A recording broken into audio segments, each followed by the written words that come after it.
Kumusta ang buhay butcher sa abroad?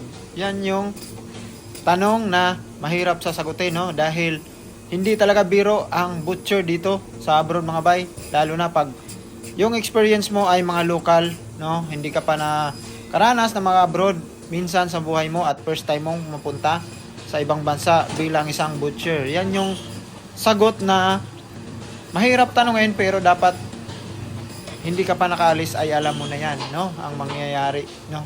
Dahil hindi talaga biro ang magiging butcher sa abroad, mga bay. Dito lahat mararanasan mo, lalo na kung gustuhin mo talaga ang isang bagay.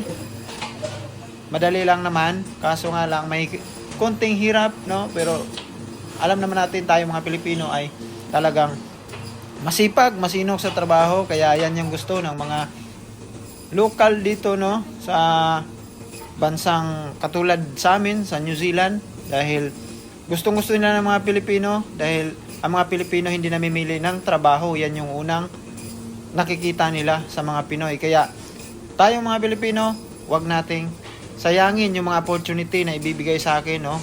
Kahit alam naman natin sa sarili nating mahirap, wag tayong manghihinayang sumubok, dahil diyan tayo kumikita at nakakatulong sa ating mga pamilya na sa Pinas. Dahil minsan lang sa buhay ng tao, lalo na nating mga Pilipinong maraming gustong abutin ng mga pangarap, minsan lang ang mga ganito, no?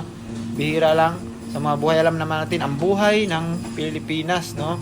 Kung gaano kahirap.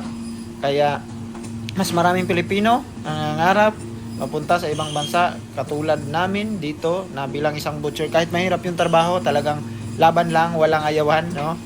Hindi naman lahat, no, na mahirap, no? Meron namang trabaho talaga na kaya natin, kaya wag natin pipilitin. Kung hindi kaya, talagang maghanap tayo. At hindi rin naman sila nag-aalok ng trabaho na hindi natin kaya. Basta subukan natin ang lahat, walang mawawala, no? Dahil dyan tayo, at kung gusto natin ay kaya natin yan. Kaya laban lang, no, sa mga masisipag nating mga kasamahan. At shout out sa lahat ng butcher pala, dahil diyan tayo sumasaludo, no.